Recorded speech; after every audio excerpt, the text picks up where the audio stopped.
Qué bueno que siguen con nosotros, amigos de Cinco Esquinas. En este momento, pues tenemos el grato placer de compartir con todos ustedes. Y en el día de hoy tenemos algo muy especial. Yo sé que algunos se van a sorprender gratamente porque ustedes han manifestado el interés por conocer un poquito más sobre alguien que es pues un invitado habitual del programa Cinco Esquinas y de quien ustedes han querido conocer un poquito más. Se trata del amigo Francisco Rodríguez de León, que esta vez está en calidad de entrevistado y no en sus comentarios interesantes que siempre pues comparte con todos nosotros. Francisco, bienvenido al programa. Qué Gracias, bueno que vamos Elizabeth. a conocer cosas nuevas sobre ti y mucha gente, tal y cual dije anteriormente, pues están interesados en conocer detalles de quién eres, qué haces, cómo has logrado cosas aquí como inmigrante.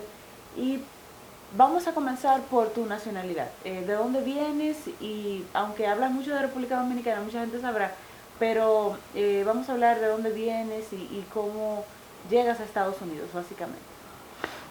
Bueno, yo soy dominicano, evidentemente. Yo nací justo cuando se estaba terminando la Segunda Guerra Mundial. No voy a decir el año, le dejo eso de tarea. Cuando terminó la Segunda Guerra Mundial, o sea que ya soy un senior, como dicen acá, un envejeciente. Aunque todos somos envejecientes, ¿verdad? Porque cada día que pasa yo nací en Santo Domingo, Santo Domingo. en lo que hoy se llama la zona colonial, es decir, la parte vieja de la ciudad, eh, porque Santo Domingo, en esos años de los cuales yo estoy hablando, la ciudad capital era realmente un pueblo que no pasaba de 100.000 habitantes, y la capital giraba realmente en torno a lo que es hoy la ciudad colonial y llegaba justamente hasta lo que hoy es Güivia, es decir, la parte del malecón que termina en la Máximo Gómez. Gascue, por supuesto, existía, pero era para los riquitos. Exactamente. Eh, la parte alta de la ciudad también, Villa Francisca, Villa Villa Juana. Juana, y la parte oriental, lo que es Villa Duarte, que siempre se le llamó, o Pajarito también, Barceló, donde está Molino Dominicano. Yo nací en el barrio de San Miguel, San Miguel. o sea que yo soy miguelete, pero yo realmente viví poco ahí. Eh, Mi padrino, yo nací en una clínica que es conocida, la clínica internacional, el doctor Magiolo, que era mi padrino, o uno de mis padrinos.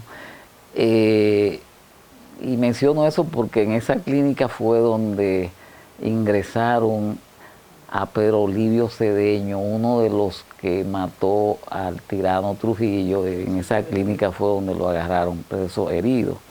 O sea, es conocida ahí en Gasco. Eh, y nací en una callecita humilde que se llama, está ahí, la Santiago Rodríguez, que es paralela a la calle Mercedes.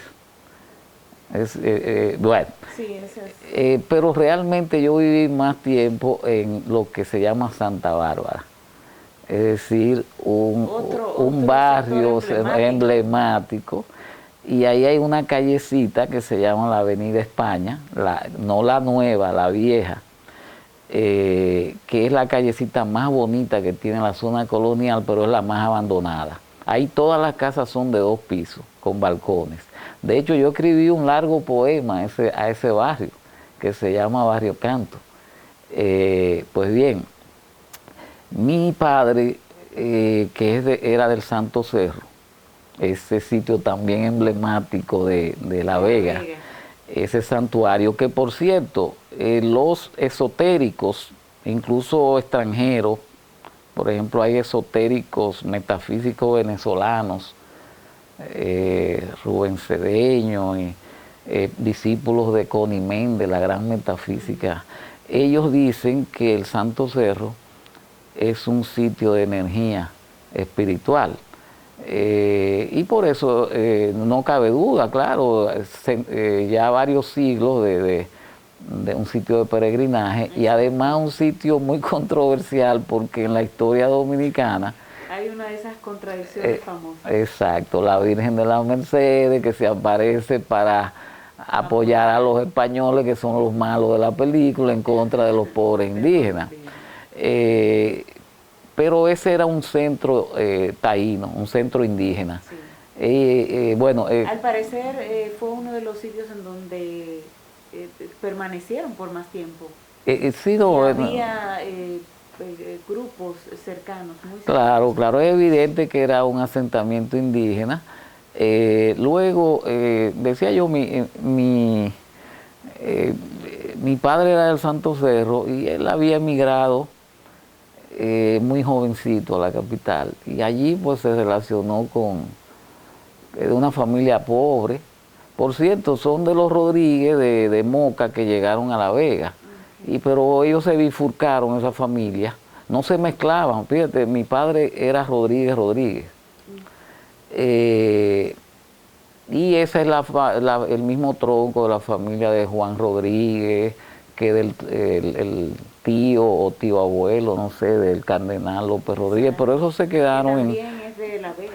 No, ellos se quedaron en lo que se llama Cabuya o otros campos, Barranca de La Vega, campos muy agrícolas. Estos señores que tenían posiciones de poder en el gobierno de Horacio Vázquez de Trujillo, que habían sido senadores, Doroteo Rodríguez, Juancito Rodríguez, se hicieron terratenientes.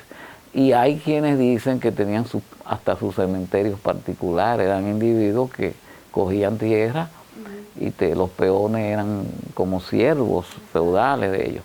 Mi familia no, mi familia en el Santo Cerro, pobrecito, ¿verdad?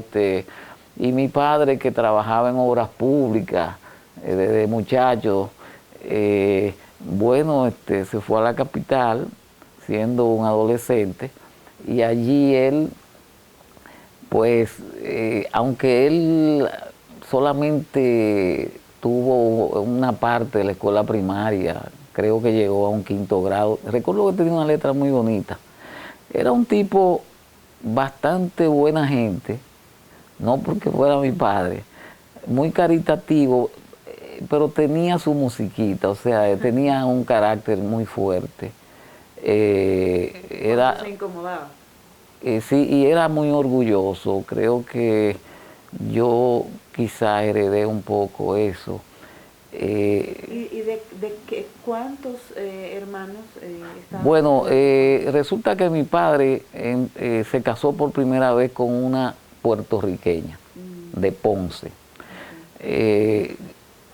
En Santo Domingo, cuando yo me crié, estuve allí en la capital, yo recuerdo que había muchos puertorriqueños y yo conocía muchos puertorriqueños, bien en todo el país a veces. Mi padre se casó con una ponceña que era la Miss, o sea, la maestra de inglés, de un colegio que era en ese momento el colegio privado más distinguido que había en Santo Domingo, el Muñoz Rivera, el Luis Muñoz Rivera. Todavía existe ahí, en Gasco, excúsame, en el Naco, entre Naco y Piantini.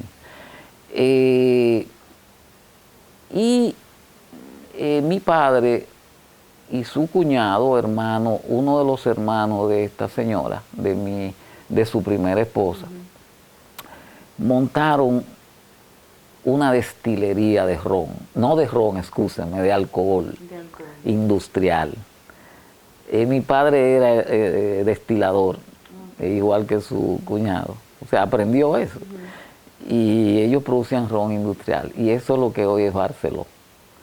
Alcohol industrial. Alcohol industrial, pero vino... ¿Qué es la base de todos los rones que se hacen en Dominicana? Exacto, pero ellos no producían ron. Pero entonces vino el ciclón de San Zenón y destruyó, cuando Trujillo subió al poder a las 3 semanas, un fucú de eso, y destruyó, ese ciclón destruyó esa destilería que estaba en Villa Duarte, donde está Barceló.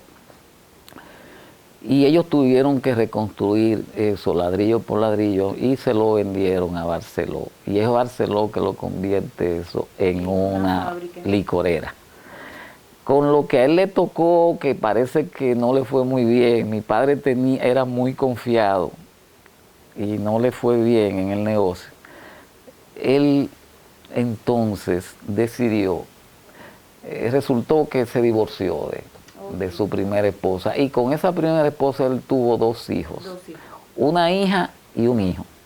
Y esa hija es la que pintó ese cuadro que está ahí, que por cierto era compañera de Minerva Mirabal. Sí, en el colegio. Rondando desde el sí, porque mi padre, que en sus años de adolescencia había sido adoptado por los frailes franciscanos, porque él había sido campanero de la iglesia en Santo Cerro, y entonces él era un franciscano, pero yo me llamo Francisco.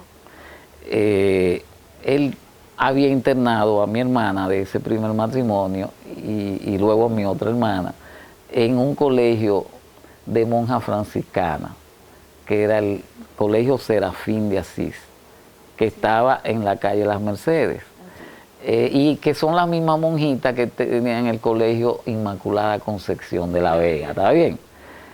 Pues bien, en ese colegio, porque mi padre, cuando vendieron la licorería, la fábrica, la destilería de alcohol a los Barceló, él se mudó a La Vega. Volvió para Así, La Vega. pero no volvió a Santo Cerro, sino a La Vega. Exacto. Precisamente, hay una anécdota que, cuando ya él estaba casado con mi mamá, había conocido a mi mamá era más joven que él, mucho más joven. Mi mamá es de un campo de Sabana de la Mar, ¿no? También muy pobrecito. Y parece que era una muchacha muy bonita, muy atractiva. Y mi padre ya tenía sus 40 y pico de años, mi madre no era mayor de edad, él tuvo que falsificarle la identidad, o sea, la edad para... Y entonces yo, de ese matrimonio que nazco yo, el más pequeño, y una hermana más grande que yo. Ahí es donde mi padre, al divorciarse de la señora puertorriqueña, él se muda a La Vega con mi mamá y con nosotros, ¿verdad? Ya nacidos, mi hermana y yo. Y a mi otra hermana del primer matrimonio, que le tocó en el divorcio, ¿sabes? Que se repartían esas cosas, no sé, que quizá hoy en día suceden también, por supuesto. Mi padre la internó a mi hermana en el Colegio Inmaculada Concepción, y ahí ella conoció a Minerva Mirabal, que ellas estaban internas en ese colegio y pintaban juntas. Ella me ha contado eso. Mi hermana vive en Chicago, por cierto, es pianista, porque mi padre la obligó a estudiar pintura, pero esa no era su vocación. Su vocación era y ella se hizo pianista. Bueno, precisamente en La Vega, al mudarnos a La Vega, nos mudamos. Hay una anécdota que mi padre necesitaba casa en La Vega para traernos a la capital, y entonces Danilo Moya, que era una persona muy conocida en La Vega, distribuidor de carros, tenía un dealer de carros, que era amigo de él, porque él le compró entonces a Danilo unos autobuses y unas guaguas, unos camiones alemanes, marca Reo. Y mi padre puso una pequeña línea interurbana. Por primera vez ¿Eso como en qué años? Estamos hablando de 48, 49, ¿ves? Okay. Por primera vez hubo una línea interurbana desde Bonao hasta Santiago. Okay. Y había un señor puertorriqueño, testigo de Jehová, apellido Palés, que tenía una famosa línea llamada la línea Palés, que iba de Santiago a la capital. Sí. Pues bien, lo que iba a contar es que como andaba rápido mi padre para traernos de la capital, llevarnos a la capital, a La Vega, le dijo a Danilo que le buscara una casa y Danilo le dijo, bueno, la única que yo conozco está allí en tal calle, cerca de donde él tenía la distribuidora, y le dijo, pero hay un problema en esa casa, que dicen que está embrujada esa casa, y mi papá no creía en nada de eso. Y nos mudamos. Y dijo, a esa precisamente. Y cuando la fue a ver, no, esta es plan. Y cuando nos mudamos a la casa, resulta que por las noches mi hermana, que dormía sola en su cuna, yo dormía con mi papá y mi mamá, empezaba a llorar, que había una vieja que se la quería llevar. Y cuando a las 2 o 3 veces que mi padre le contó eso a Danilo, dijo, bueno, eso es justamente lo que sucede. O sea que nos tuvimos que mudar y nos mudamos. La próxima casa donde nos mudamos quedaba o queda, no sé si todavía debe estar ahí, a la entrada de La Vega, justo frente a una bomba de gasolina de un tío del productor de este programa, Aníbal Franco. Tenía una bomba de gasolina ahí y que fue un roble del PRD en su tiempo. Creo que ya él murió, Aníbal Franco. Bien, luego sucedieron muchas cosas. Mi padre tenía esa pequeña empresa de interurbano y montó también una empresa de llevar, tenía unos camiones que iban a Constanza y traían frutos de Constanza, y entonces lo vendía. A propósito de todo esto, sí. ¿Qué estudias? O sea, ¿a qué universidad Bueno, vas? Sí, porque me he extendido mucho. Pero déjame decirte, escúchame, antes que nada, hay algunas cosas que quizás resulten anecdóticas, no quizás, son anecdóticas, pero mi padre fue expropiado por Petán, porque al tener la empresa en Bonao, mi padre, que no estaba metido en política y no entendía y Petán ya era el cacique de Bonao. Estaba la emisora del Yuna y todo eso.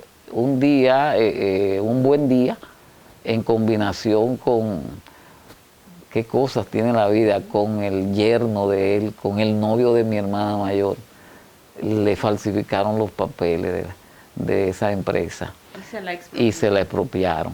Y bueno, mi padre tuvimos que volver para la capital. Mi padre se quedó ya con poco capital y él era una persona, yo diría que bastante pasiva en algunas cosas. Todo eso se divorció de mi mamá o mi mamá de él, porque mi mamá nunca estuvo de acuerdo con esos negocios.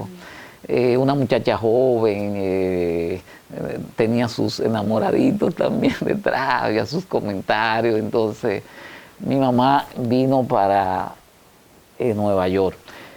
Debo decir que es en ese ínter donde a nosotros, a mi hermana de este matrimonio, a mí, nos mandan al Santo Cerro, de donde era mi papá, con mi tía, porque mi papá se volvió a la capital y tenía que rehacer su vida, hasta que nos volvió a llevar para allá otro tiempo. Bueno, y luego tuvimos que volver al Santo Cerro, ya, pero bueno, era un toma y daca. Lo que quiero decir es lo siguiente, miren lo que es la historia.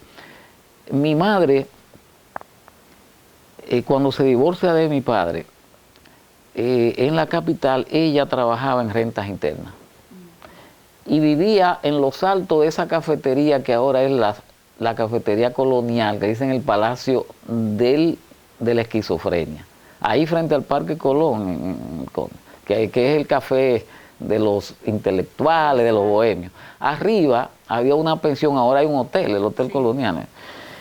Y mi madre y Casandra Damirón eran compañeras de habitación, porque Casandra venía de una historia también de un divorcio, joven, con un hijo, y se casa Casandra con Luis Rivera, con el gran músico Luis Rivera, arreglista de los Lecuona de Cuba, que con contrato de CMQ de La Habana, pero él era un tipo que quería echar la música dominicana hacia adelante y vio en Casandra Mi madre fue testigo de esa boda porque era la compañera de Casandra. Y eran jóvenes, muchachas divorciadas, con ella. Entonces resultó que era lo que quería contar, que un señor que era presidente del Partido Dominicano seguía a mi madre todos los días en su limusina, en su carro oficial, su chofer, cuando ella iba al trabajo, la vivía hostigando. Un día le mandó una notita, un papelito, donde le decía que si ella no sabía quién era él, que él podía hacerle bien o hacerle daño. Mi madre se aterrorizó, habló con un tío mío, un hermano de ella, que era novio de una hermana de Trujillo, o más bien amante, como decimos. Había una conexión. Sí, y mi tío le consiguió a mi mamá una visa para Nueva York, porque ella salió huyendo. ¿Quién era ese señor? Bueno, ese señor, yo me voy a reservar el nombre porque en periodismo hay que tener cuidado. Pero mi madre, claro que me ha dicho el nombre, y parece que ese señor dicen que fue el cerebro del ajusticiamiento de Trujillo. Por los datos que he dado, se podría deducir quién fue. Pues bien, así así empezó la conexión con Nueva York, porque luego yo nunca quise venir. ¿Pero tu mamá viene primero? Sí, mi mamá llegó primero, así, no, un tiempo en el Santo Cerro, después volvimos a Santa Bárbara.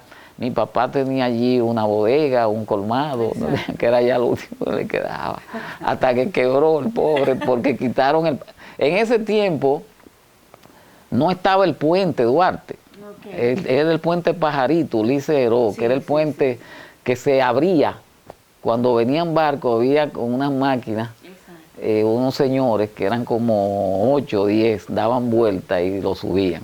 Pues bien, cuando ya mi papá quebró, entonces le cogió miedo a Santo Domingo y se volvió ya a retirarse al Santo Cerro, y allí él puso un negocito que vendía helado precisamente al lado de la casa del productor de este programa, cuyo abuelo, que era de origen francés, Arturo Franco, señor que había sido un profesor muy distinguido, que tenía la casona más grande del Santo Cerro, y con una familia numerosa.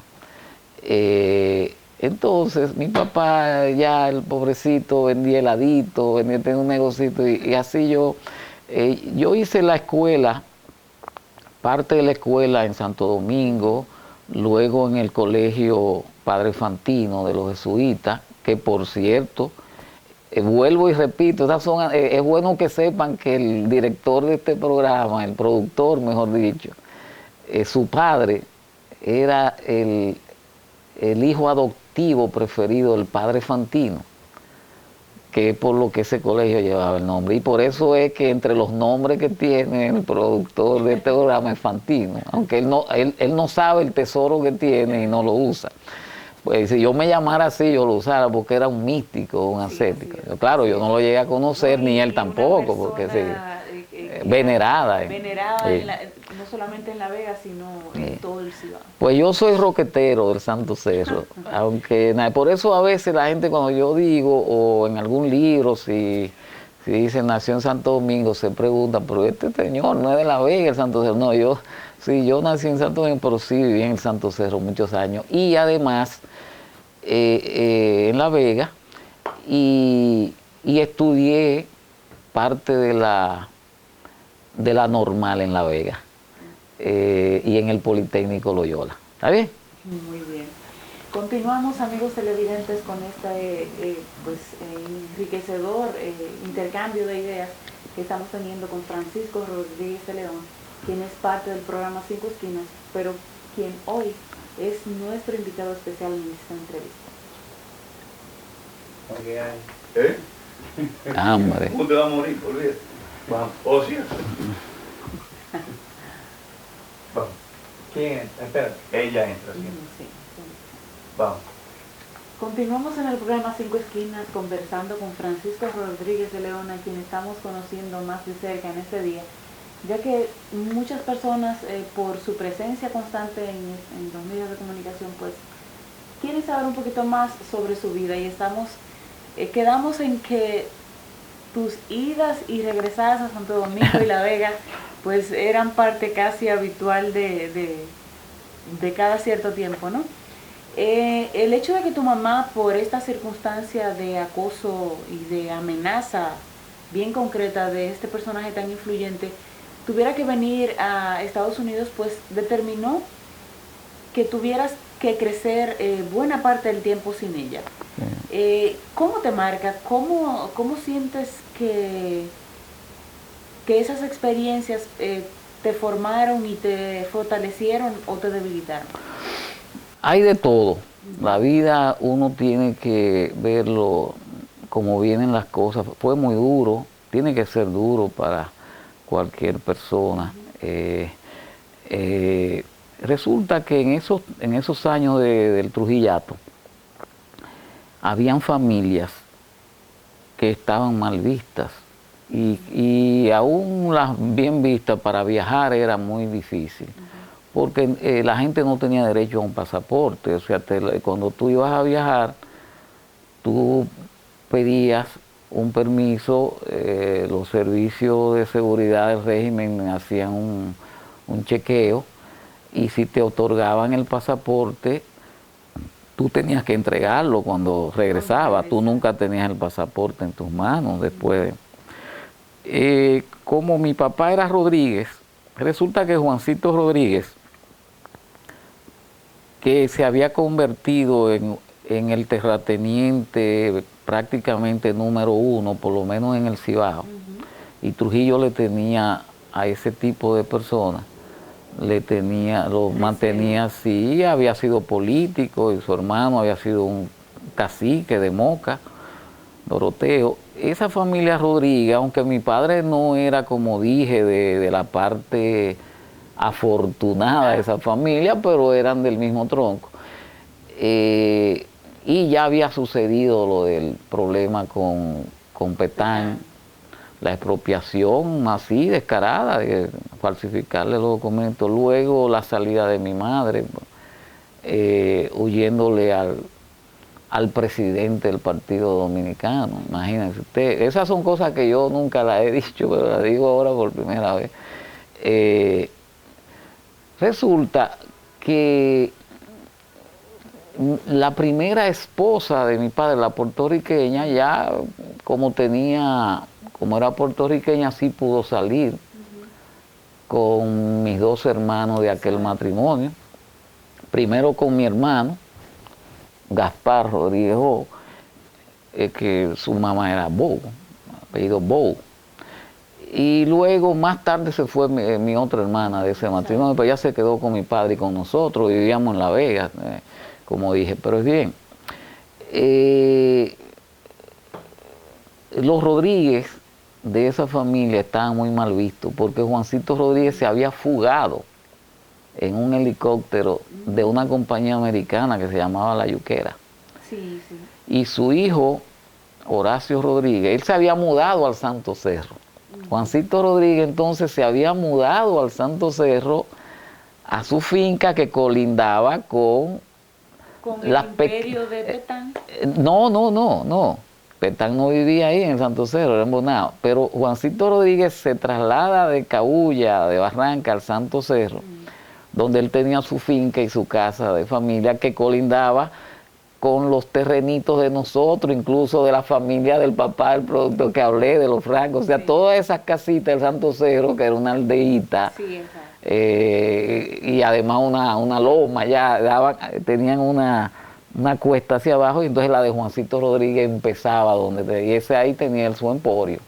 Aquella era una residencia que la visitaba mucha gente importante de la región. Sus hijos estudiaban en París y en Harvard, o sea, y venían allí.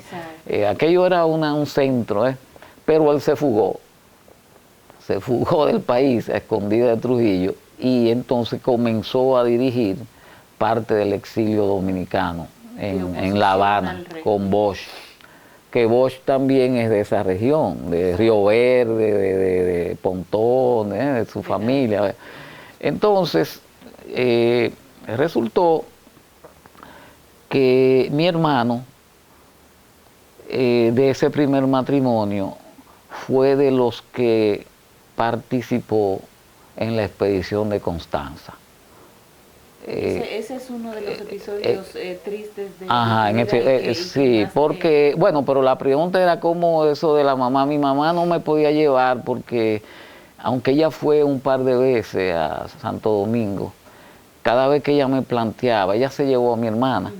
Yo no quería dejar a mi papá solo, aunque vivíamos ya muy pobrecitamente, en la miseria. Yo le tenía pena a mi papá dejarlo solo y yo me negaba a venir. Cuando y mi mamá me hacía ciertos ofrecimientos de que me fuera entonces a Puerto Rico a estudiar y que así yo estaba cerca y yo decía que no. Luego, ya ante la evidencia de la revolución del 65 y las persecuciones, yo vine a Nueva York. Yo había venido ya antes, en el 64. Y en el 66 ya yo vine. Pero lo que iba a contar es que en el 59, estando yo interno en el Politécnico Loyola y con Hipólito Mejía, nuestro expresidente, que él ya era un manganzón, yo era un Benjamín de 13 años, había entrado ahí muy joven, pero ya Hipólito tendría sus 19, 20 años, empezaba a estudiar agronomía, algo así. Pues llegó la expedición de Constanza y nosotros no sabíamos que mi hermano estaba enrolado. Estaba en esa expedición. Y él se había cambiado el nombre para que no afectara a mi papá y no me afectara a mí, porque ya toda mi familia se había ido, mis hermanas, quiero decir, nada más quedaba yo y mi papá. Pues bien, él fue de lo del grupo de Delio Gómez Ochoa. De hecho, el comandante Delio Ochoa, en el libro que he escrito, dice que mi hermano fue el primero que salió del avión en Constanza. Le decían Tony, en los libros aparece como Tony. Sí, pero ¿por qué se llamaba Gaspar Antonio Rodríguez? Pero él se puso Tony para no perjudicar a mi papá, y Tony Bow, pero es Rodríguez Bow. Bien. Él y Johnny Push Subirá, que eran amigos, compañeros de Luis Muñoz Rivera, murieron juntos. Fueron los últimos tres, junto con Rafaelito Mella, un médico, que atraparon en Constanza y parece que los fusilaron allá mismo en Constanza, a ellos tres. Johnny escribió un diario muy importante y muy interesante, que yo reproduzco parte de ese diario en el libro del Furioso Merengue del Norte, y en el momento en que lo agarran, ahí termina el diario, en punto lo agarran sentado aparentemente debajo de un árbol cansado. ¿Cómo se enteran de que...? Ahí vuelve el Santo Cerro. Es que el Santo Cerro es una cosa. Resulta que uno de los reclutadores de esos muchachos, que eran muchos de ellos de la pequeña burguesía dominicana, y sí, muchos que habían obreros, por supuesto. Uno de los reclutadores principales aquí en Nueva York era del Santo Cerro, Manuel Bernier. Manuel Bernier, que había estado activo en ciertas conspiraciones contra Trujillo, aquí en Nueva York y en la Florida. Manuel Bernier, cuando matan a Trujillo, va al Santo Cerro y le contó a mi padrino, Joaquín Emilio Jiménez, alias Quinco, un personaje muy famoso, le contó el por qué mi hermano no escribía ni se sabía de mi hermano. que él había... Ustedes tuvieron un tiempo, claro, sin saber nada. No, que sí, que no quería tener relaciones con su papá por el divorcio con su mamá, lo que fuera. La cuestión es que él es entonces quien le dice a mi padrino: lo que ha pasado es que este muchacho murió en la expedición de Constanza y su familia no lo sabe aquí. Sí, su mamá lo sabía aquí, mis hermanas, pero no se lo decían a mi papá, ni a mí. Entonces, fue un trago muy amargo porque siendo yo un adolescente, me llamaron para decirme: bueno, como tu padre está ya con una edad avanzada y ha tenido se siente tan desanimado, sí, tú eres el que tiene que decirle esto, porque nosotros no nos atrevemos a decírselo. Wow. Y a mí me tocó Difícil momento. decirle a mi papá lo que y yo vi cuando mi papá pues se echó a llorar. Y esas son, bueno, luego yo vine a Nueva York ¿En qué año? en el 66 y hice todos los trabajos habidos y por haber, ¿verdad? Como muchos jóvenes que salieron de Santo Domingo en esa época. Trabajo de factoría, pero como ya yo había estado en la universidad, yo lo que hice fue que recuerdo que le hablé, voy a volver a mencionar al productor de este programa, a un pariente de él que también había sido compañero de mi hermano aquí en Nueva York, José Manes, un ex combatiente de Corea. Sabe que en el servicio militar se lo llevan a los 18 años. Y le pedí, porque José Manes tenía muchos contactos, le buscaba trabajo a los hermanos del productor, y entonces yo vine a estar con ellos. Yo me pasé 2 meses aquí con ellos en Broadway, en casa de la mamá de ellos acá, porque mi mamá vivía en Queens, en Long Island, por allá. Entonces había que trabajar en Manhattan, era más o menos, o en New Jersey, y recuerdo que yo le dije: José, consigue un trabajito. Y me dijo: oh, pero esta gente cree que yo soy me bajó y me sentí tan mal. Pero un amigo dominicano de Santo Domingo, del Ensanche Osama, que Dios lo tenga en buen lugar, Nelson, me consiguió un trabajo con él. Y entonces en una factoría haciendo puertas y ventanas, de lo que llaman storm windows, o sea, de esas de vidrio.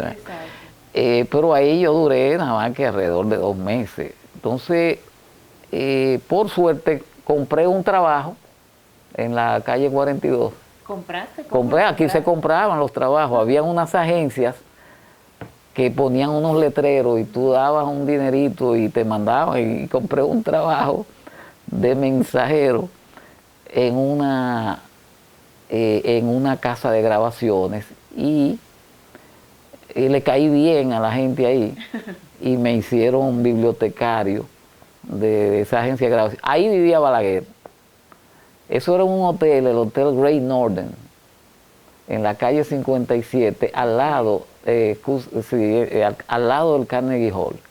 Y en ese hotel vivía Balaguer cuando él se exilió de allá. Y luego se pasó aquí a donde la hermana, y aquí en Washington High.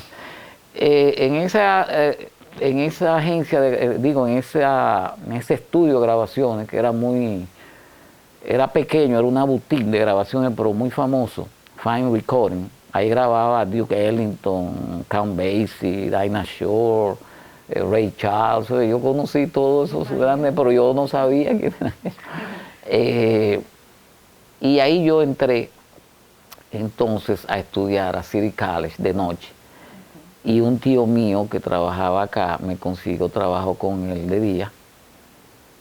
Y entonces yo pude hacer la universidad aquí en City College a final de los años 60, cuando habían en City College 12 estudiantes dominicanos. Hoy la mayoría de los estudiantes latinos en City son dominicanos, pero nosotros fuimos los primeros. Señores, se ha puesto esto interesantísimo. Continuaremos recreando todas estas vivencias tan interesantes con Francisco Rodríguez de León al retorno de estos mensajes comerciales. Continuamos en 5 esquinas. Comiste. Vamos. Espérate, que te voy a decir que hago un poco. ¿Qué pasó? ¿Ves? Polvo.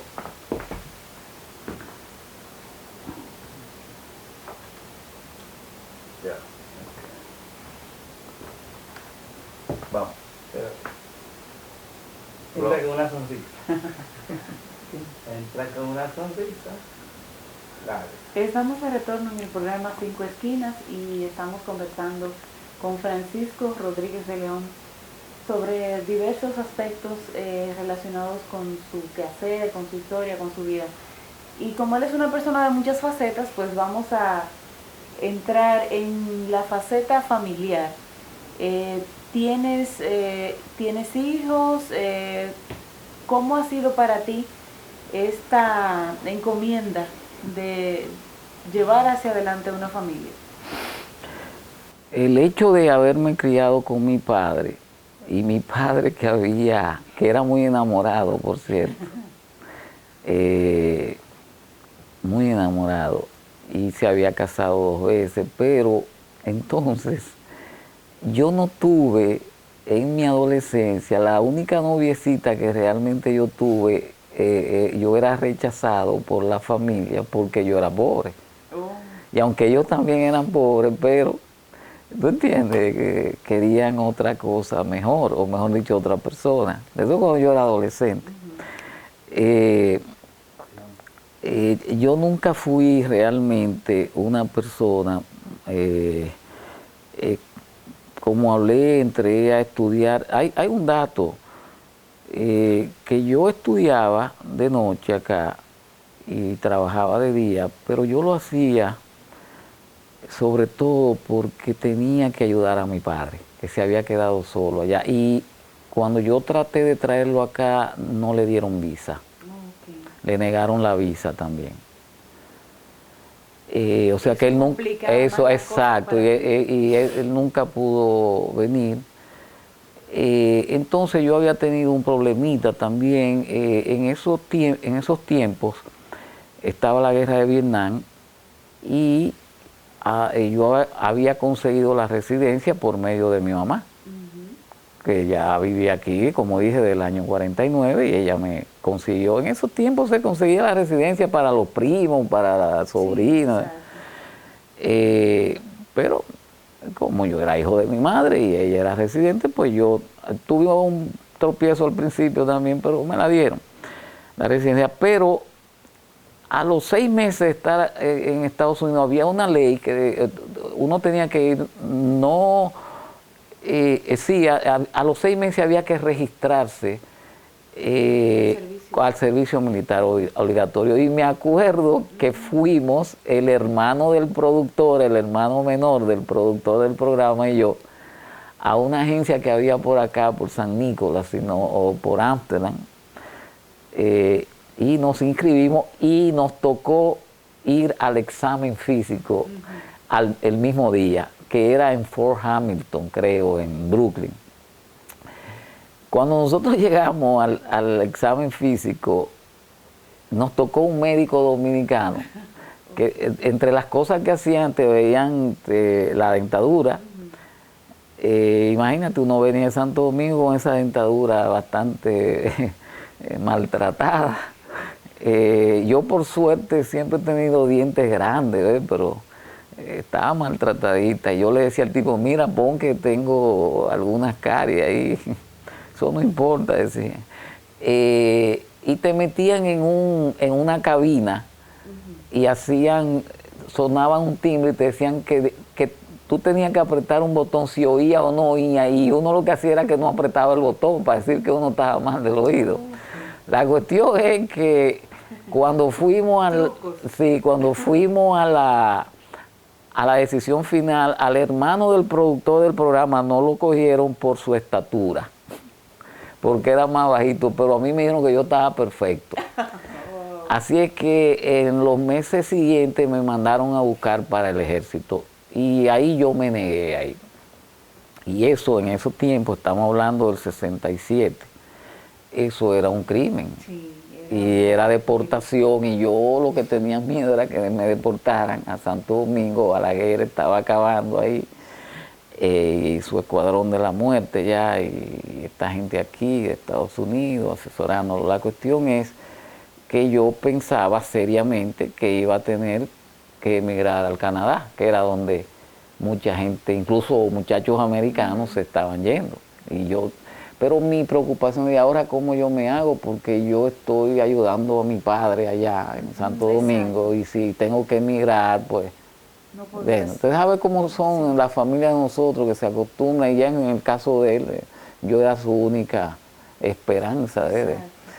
Entonces, ¿cómo lo resuelves? bueno, había, por suerte, un amigo del MPD de Santiago, Pedro Tolentino. Aquí el MPD, el Movimiento Popular Dominicano, tenía su célula. Nosotros llegamos a compartir un apartamento aquí en la calle 71, casi esquina Colomos. Por ahí siempre vivían muchos dominicanos. Todavía yo tengo una tía que vive ahí. Mi mamá vivió por ahí, y ese era un barrio de dominicanos, haitianos, cubanos, puertorriqueños.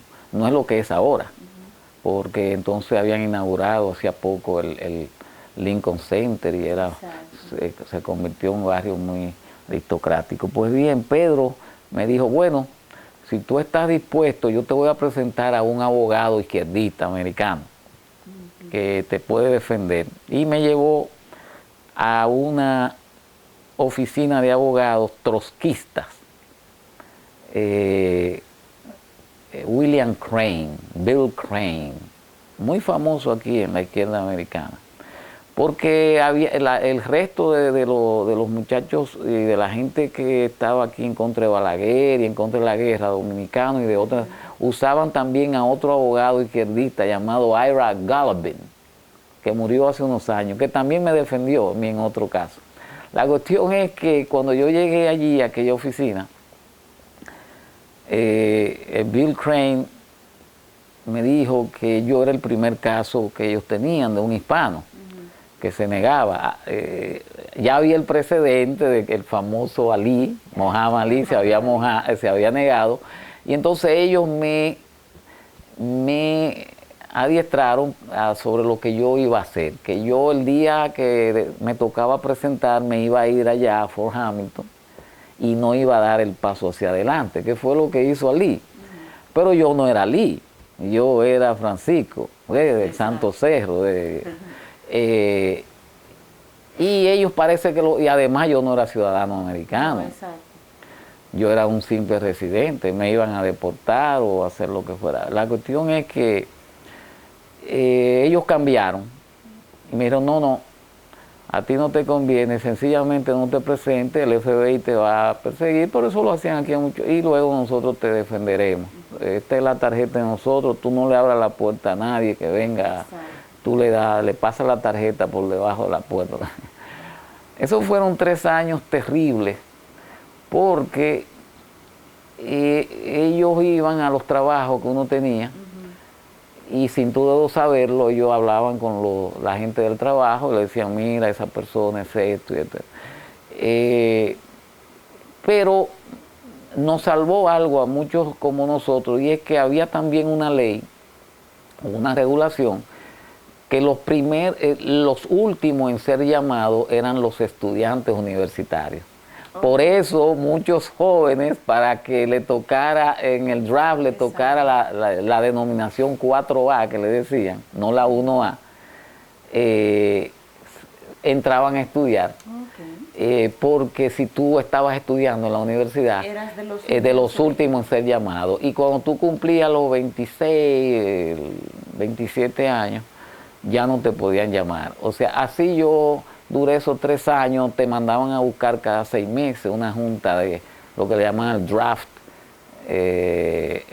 board, una serie de viejos que habían matado miles de gente en la Segunda Guerra Mundial, en Corea. Te entrevistaban y te hacían sentir, usted es un loco viejo, ¿por qué usted no? No, porque yo estoy en desacuerdo con eso. usted es un loco, pues póngamelo ahí que yo soy loco, para que menos voy a ir. Entonces yo decía, ya llegaba un momento en que ya yo sabía un poco, bueno, y así. Pero de todas maneras no dejó de ser peligroso. No era peligroso, era tormentoso. Uno es como el que vive ahora sin los famosos papeles, no duerme tranquilo, no puede viajar. Y nosotros no podíamos viajar realmente a Santo Domingo porque Balaguer, ese régimen ya, personas que estábamos protestando aquí en contra del régimen de ellos allá, era muy difícil, te podías perder realmente. Exacto. Sí, okay. Otra de tus facetas es la de profesor universitario, eres profesor de estudios latinoamericanos y del Caribe del sistema de universidades de la ciudad de Nueva York. La gente se pregunta ¿cómo tienes la posibilidad de enrolarte? Sabemos que estudiaste en CUNY, pero después, ¿cuáles son los pasos subsiguientes, especialmente en un área en donde en ese tiempo no había tanto latino? O sea, tú tienes 20 y algo de años ahí, ¿no? Sí, bueno, realmente yo empecé en CUNY a dar clases en el 1973, hace 35 años. Lo que pasa es que yo me fui para a mí me deportaron con mi esposa, con mi única esposa que he tenido, oficial, en el año 76, siendo profesor en Brooklyn College y en New York City Technical College, porque la que era mi esposa en ese tiempo no tenía la residencia. Y este juez hizo un caso político de eso, se agarró del trasfondo que yo tenía, y aunque ese abogado, no Bill Kramer, trotskista, sino uno del viejo Partido Comunista, era Galvin, nos defendió, fue peor, porque entonces Galvin estaba bajeado políticamente y el juez hizo un caso político y nos mandó a salir. O sea que yo tuve 10 años que salí de acá en el 76 y no volví a CUNY hasta el 89. Y cuando volví a CUNY en el 89, después de haber trabajado varios años y con la Junta de Educación, ya yo había trabajado 3 años también, resultó que, yo volví a trabajar en el 79, pero con la Junta de Educación. Y ahí el productor de este programa fue mi estudiante, acá en la Roberto Clemente, pero me quitaron la licencia de maestro, porque no me hice ciudadano americano. Sí, eso es un buen día me quitaron la licencia y tuve también que volverme a Santo Domingo. Entonces cuando yo regresé ya en el 89 a dar clase a CUNY, pues ya empecé con altos y bajas, de un sitio tuve que renunciar porque estaban falsificando exámenes y yo me negué a falsificarlo, de otro sitio me votaron, la Guardia Community College. Luego personas, amistades puertorriqueñas, generosas, que me conocían, pues me dieron cabida de nuevo. Es que esos programas de estudios latinoamericanos, del Caribe, negros, puertorriqueños, los formamos nosotros en City College, en esas luchas de los años 60. Los estudiantes, yo siempre, ya yo dejé de enseñar, esta fue mi última semana de clase, yo me retiré. Y yo siempre le decía a mis estudiantes, ustedes no saben la lucha que costó, primero entrar ahí, aunque era una universidad pública, habíamos muy pocos. Luego, graduarte ahí, trabajando de día, estudiando de noche, no había cursos bilingües, todo era en inglés y no había quien te ayudara realmente. Entonces, esas fueron luchas grandes donde nosotros tomábamos los recintos a la fuerza y una vez duramos 2 semanas ahí adentro en City College con la policía rodeando toda esta vecindad. Yo te estoy hablando del 69 y del 70. Y así empezaron esos estudios. Hoy en día han venido otras personas que han cosechado esos triunfos, quieren opacar la historia tal como fue, los verdaderos, los que lucharon. Nosotros, los de esa época, fuimos puestos en lista negra, no nos daban trabajo a tiempo completo. A mí nunca me dieron, la única vez que me dieron tiempo completo me votaron después. O sea, los de esa generación han pasado muchas cosas que los jóvenes ahora no lo saben y los viejos que están dirigiendo no les interesa que ellos lo sepan, porque están falsificando la historia. Bueno. Por supuesto, debo decir algo, he omitido cosas importantes y penosas de mi vida, pero estas son memorias de mala fe, pero hechas con la mejor buena intención. Uno nunca dice ciertas cosas que le causan a uno mucho dolor porque se tomaría otra situación para explicarla. Estamos en Cinco Esquinas y estamos conversando con Francisco Rodríguez de León. Al retorno de esta pausa, pues concluiremos esta interesante conversación que parece no agotarse en los temas, pero que sabemos que es muy constructiva para todos ustedes. Estamos en Cinco Esquinas y al retorno continuaremos con Francisco Rodríguez de León. Bueno, contento. Bueno. ¿Lo qué? Los cócteles, los daiquiris. Los daiquiris. Banana daiquiri. Sonrisa. Vamos. Cuando tú me ves, mira, cuando tú veas que yo me pare a él, ya eso decir que es la última pregunta. Vamos.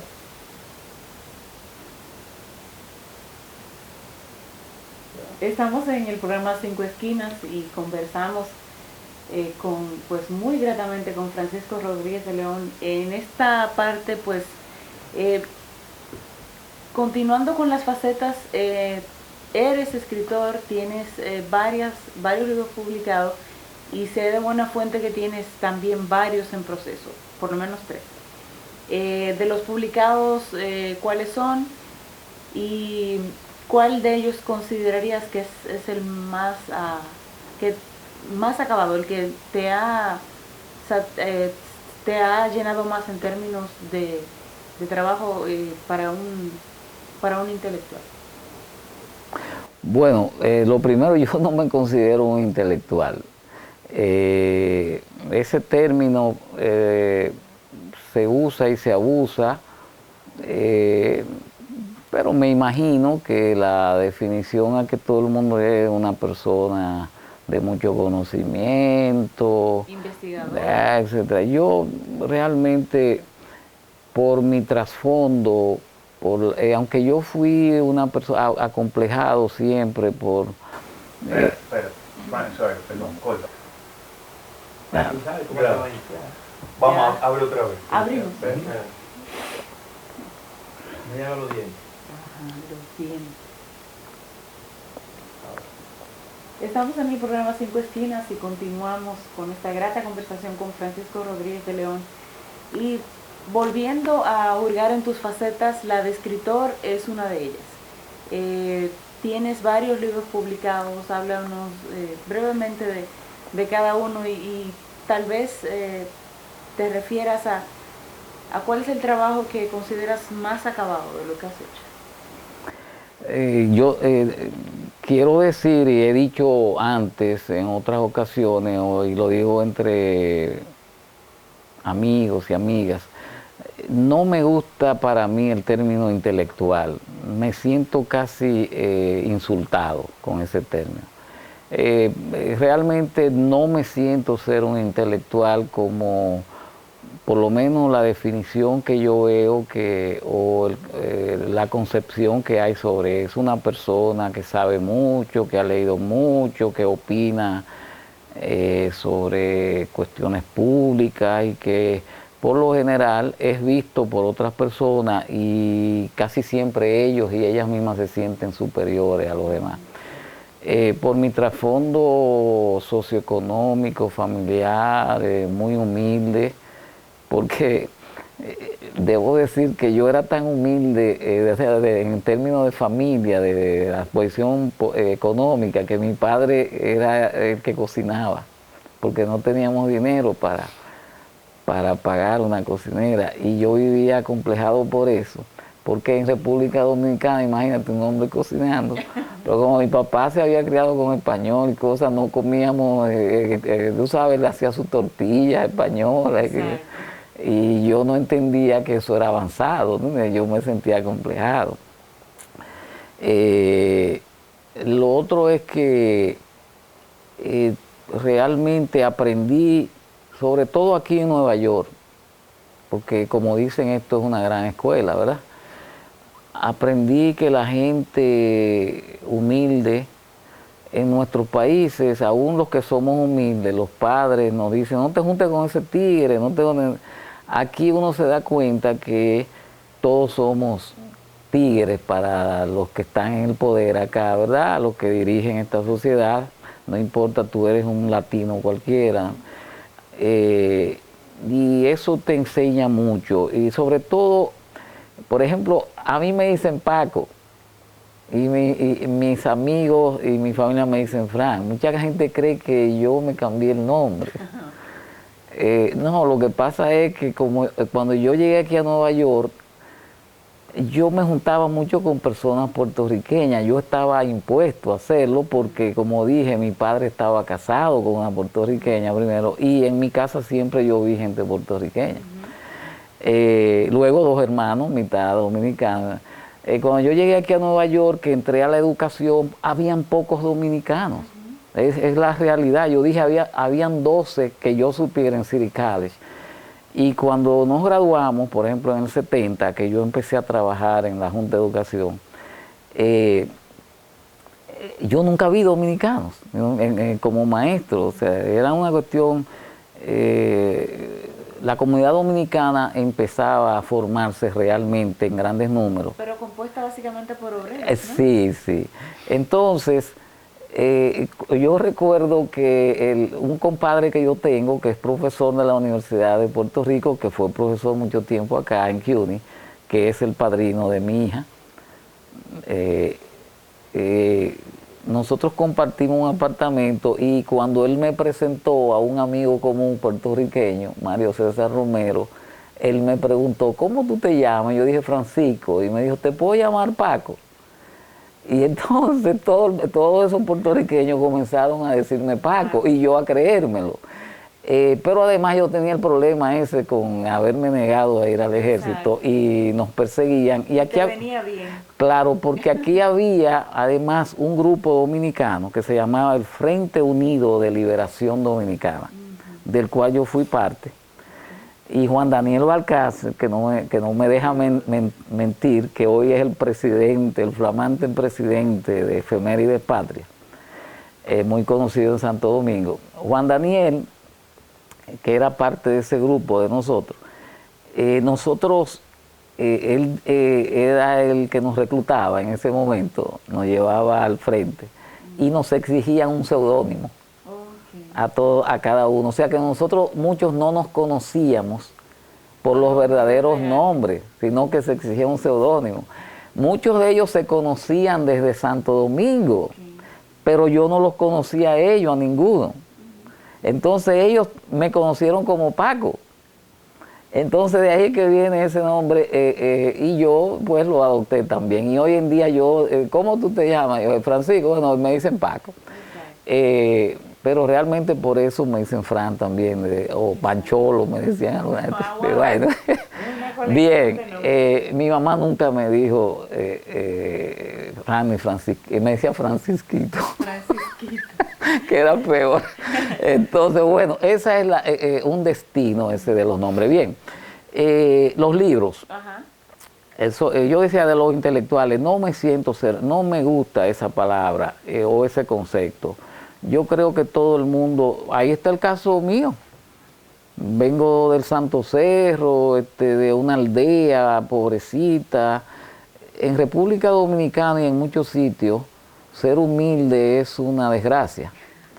Y solamente te reconocen cuando tú te has plegado al sistema y ya andas con el saco y la corbata y tienes un Mercedes-Benz, eres millonario. Entonces ahí sí te ensalzan y dicen, mira, el que vino de la pobreza y se hizo Sammy Sosa. Pero cuando tú eres pobre de cuna y sigues siendo pobre, eso es una desgracia. O sea, te lo sacan en cara y te quieren... O sea, a mí siempre me han atacado por ese lado, Pero yo estoy seguro más o menos de lo que he sido, de lo que quiero ser. He cometido muchos errores, algunos aciertos, y yo creo que eso de la intelectualidad tiene que ver primero con a qué ambiente tú te expones. Santo Cerro es una aldea cultural, o sea, ahí habían 2 colegios, uno de sacerdotes jesuitas, y hay que saber lo que son los jesuitas, y uno de monjas. Entonces la gente, pues una aldea con el más alto índice de escolaridad que había en República Dominicana en su tiempo. Una gran cantidad de profesionales muy buenos. Pero además, yo buscaba en los libros un refugio a mi vida privada, a mi soledad, de estar con mi papá y mis hermanos por acá, mi mamá. Yo me refugiaba así en los libros. Lo otro es sobre libros que hay escrito. Bueno, yo creo que sí, el autor, el escritor escribe algo, pero si uno quiere ser genuino, realmente lo que uno hace es interpretar y poner en papel y en tinta lo que la otra gente ha vivido y lo que uno ha vivido con esa gente, ¿verdad? O sea, que creer que es uno que lo escribe, en cierto modo es un engaño. O sea, lo que uno es un instrumento, como hay gente que canta, ¿verdad? Y que con su voz, que es su instrumento, pues le dan expresión a la vida de los demás, ¿verdad? Cuando son artistas genuinos, ¿verdad?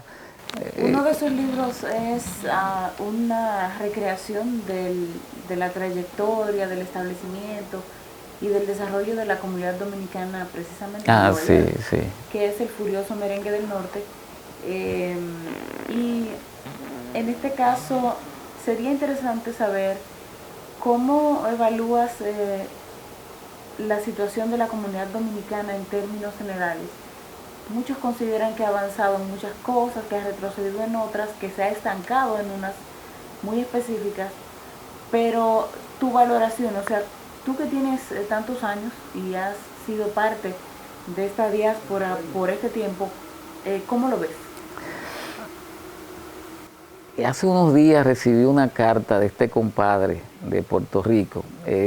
Me hizo llorar, recordando nuestro encuentro hace 40 años, y más de 40 años, y donde él me contaba en esa carta, me recordaba, ahora que él sabía que yo me estaba retirando,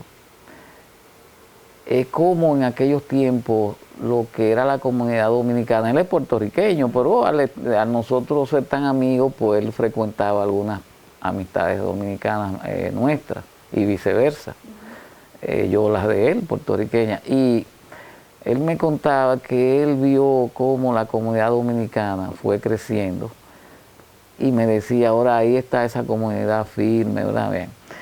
Y por lo menos ya no nos llamamos colonia. Antes se decía la colonia dominicana, la colonia puertorriqueña. Hoy por lo menos se puede discutir si es comunidad, si es diáspora, pero por lo menos ya no nos decimos nosotros mismos. Todavía hay periodistas.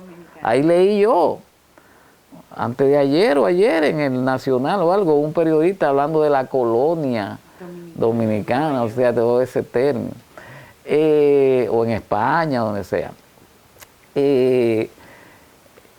Indiscutiblemente que si uno la compara con lo que fue, ha crecido. Hoy tenemos miles de maestros, no de estudiantes. En CUNY, por ejemplo, en la universidad pública, de 250,000 estudiantes que hay en CUNY, en 22 recintos que tiene CUNY, hoy en día tenemos fácilmente 40,000 estudiantes dominicanos. Oye, y habían 12 cuando yo empecé. Exacto. Porque City College era CUNY prácticamente, no existían los community colleges ni nada de eso. Sí existía Queens College, Lehman, pero ahí no había dominicanos prácticamente. Bueno, Y no solamente dominicanos, han crecido los colombianos, aquí no había mexicanos. Exacto. Los mexicanos no emigraban a Nueva York, al este, sino en el medio oeste, ni centroamericanos. Había puertorriqueños, cubanos y luego dominicanos. Hoy en día los dominicanos son mayoría en Nueva York, entre los latinos. En la ciudad, no en el estado. En el estado todavía los puertorriqueños son mayoría. Bien, sobre los libros, no sé, todos los libros son como los hijos, ¿verdad? Cada uno tiene su gracia y uno da más trabajo que otro. Uno te da más placer que otro, te hace reír más que otro, te hace llorar más que otro. Los libros son criaturas que, bueno, que uno la ayuda a estar con, también como dije, como recreando lo que otros han vivido, lo que uno mismo ha vivido con otros, la historia en este caso, pero ellos adquieren su propia vida y van haciendo su camino según son aceptados o no son aceptados, pero al final siempre es un buen ejercicio porque hay cosas que los libros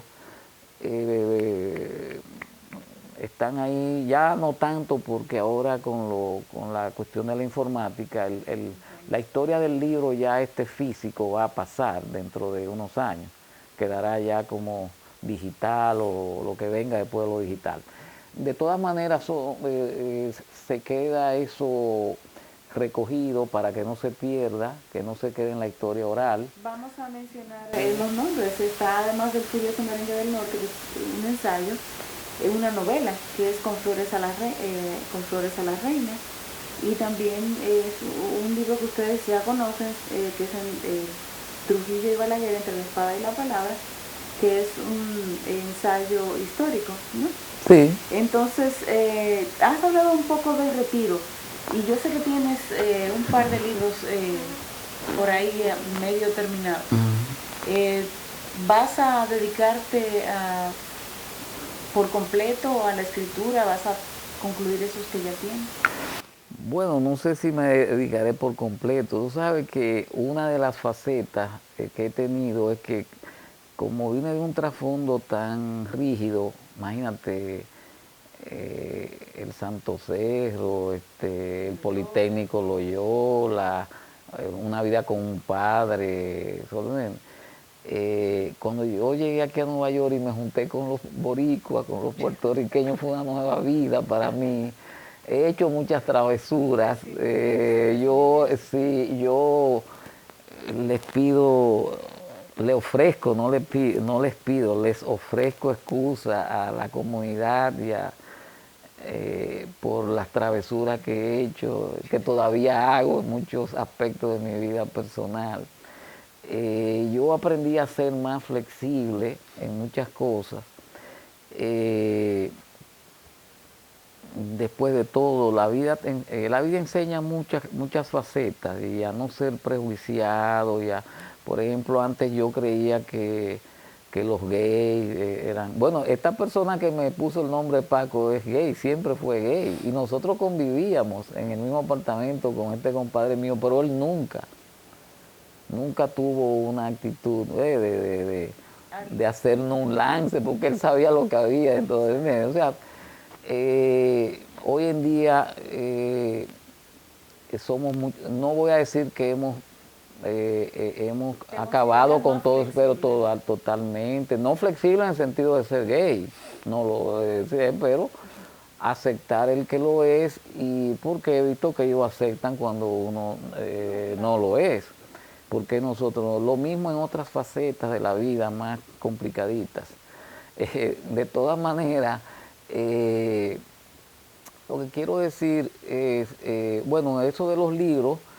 A propósito de eso, sí. El hecho de escribir, el oficio de escritor, tiene sus demandas, su rigor, sus requerimientos. Pero tú has estado muy involucrado con investigaciones históricas sobre Dominicana. ¿Con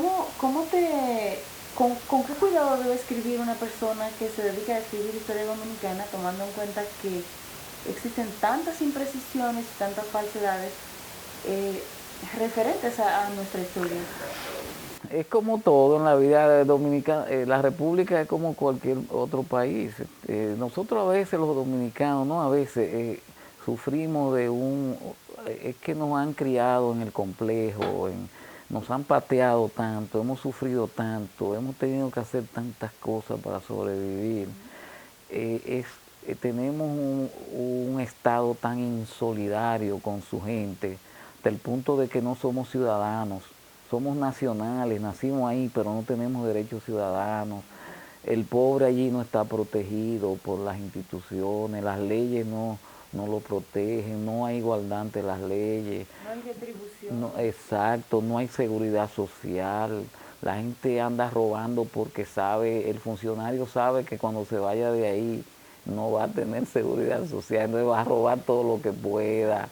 El policía sabe que con 6,000 pesos él no puede vivir. Yo oí decir a un policía en un concho hace un par de años, así en público, que él era policía, él iba vestido de civil y que ese revólver que él tenía él lo iba a usar para robar y matar si tenía que hacerlo para darle de comer a sus hijos.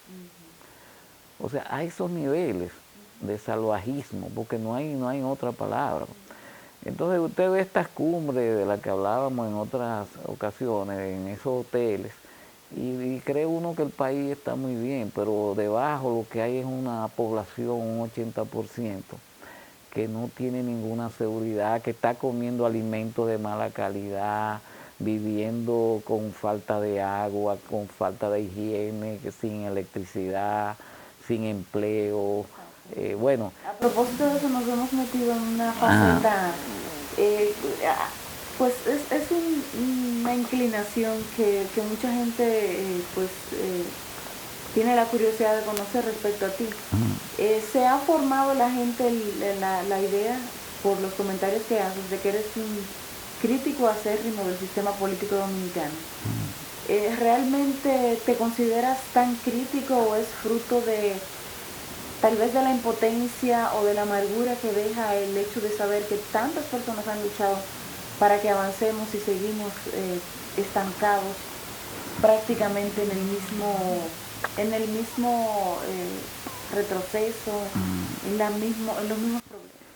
Yo soy un irresponsable, en el sentido, sí, de que es muy fácil hacer críticas y no tomar acciones.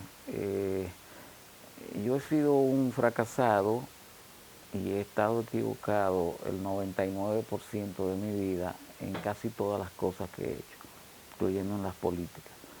Por tanto, no me siento, aunque tengo muchas inquietudes y buenos deseos, sé que políticamente no tengo las condiciones objetivas para hacer una labor política efectiva. Yo sí siempre he estado dispuesto a ayudar en todo lo que sea positivo dentro de lo que yo considero que en estos momentos yo apoyo o para oponerme a lo que considero que debo oponerme o que otras personas deben oponerse. No es una cuestión personal. No hay que ser filósofo, ni ingeniero, ni intelectual para ver lo que ocurre en República Dominicana.